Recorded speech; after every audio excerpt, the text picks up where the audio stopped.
আসসালামু আলাইকুম। আশা করি সবাই ভালো আছেন। আজকে জুমাবার, মানে হচ্ছে শুক্রবারের দিন, জুমার নামাজের দিন, আর একটা পবিত্রতম দিন, আর বিশেষ করে অনেক অনেক ফজিলতপূর্ণ একটি দিন। তো ভাবলাম আজকের এই দিনে ভালো কিছু একটা শেয়ার করি, মানে যেটা সবারই একান্ত প্রয়োজন। যেমন অনেকেই কিন্তু, বেশিরভাগ মানুষ কিন্তু মাছ খাওয়ার সময় কাঁটা লেগে যায় গলার মধ্যে। তো কাঁটা যখন বিঁধে যায়, তো এই কাঁটা বিঁধে যাওয়ার পরে একটা দোয়া আছে, ওই দোয়াটা পড়লে তারপরে হালকা নরম কিছু সাদা ভাত ওটা খেলে কাঁটাটা ছুটে যায় আল্লাহর রহমতে।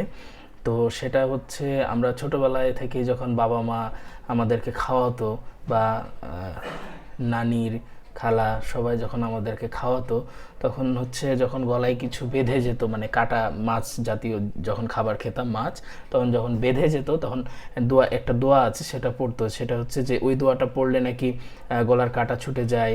এই জন্য ছোটোবেলা থেকে আমাদেরকে শিখিয়েছে। বরঞ্চ এই দোয়াটা কিন্তু নানি খালারায়, মা বাবা ওনাদের কাছেই শেখা। যেমন দোয়াটা হচ্ছে ফালাউলা ইদা বালাগতিল হুলকুম।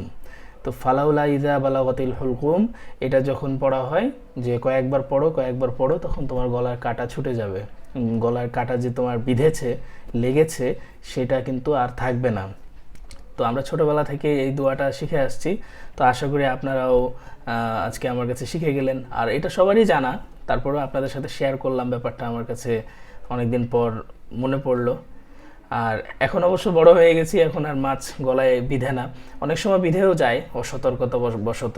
যখন খুব মজা হয়েছে রান্না, তখন গাপুস গুপুস করে খেতে হঠাৎ গলায় বিধে যায়। কিন্তু বেশিরভাগ সময় কিন্তু অনেকে বড় হয়ে গেছি, এখন পর্যন্ত মাছ বেছে খেতে পারি না। তো সেই ক্ষেত্রে মানে সতর্কতার সাথে খাওয়ার চেষ্টা করব। আর যদিও বিধে যায় কাটা, তখন আমি এই দোয়াটা আমরা পড়বো, ঠিক আছে? ফালাউলা ইদা বালাগাতিল হুলকুম। তো আশা করি ভালো লেগেছে আমার এই ভিডিওটি। যদি ভালো লেগে থাকে অবশ্যই কমেন্টস করে জানাবেন। আসসালামু আলাইকুম।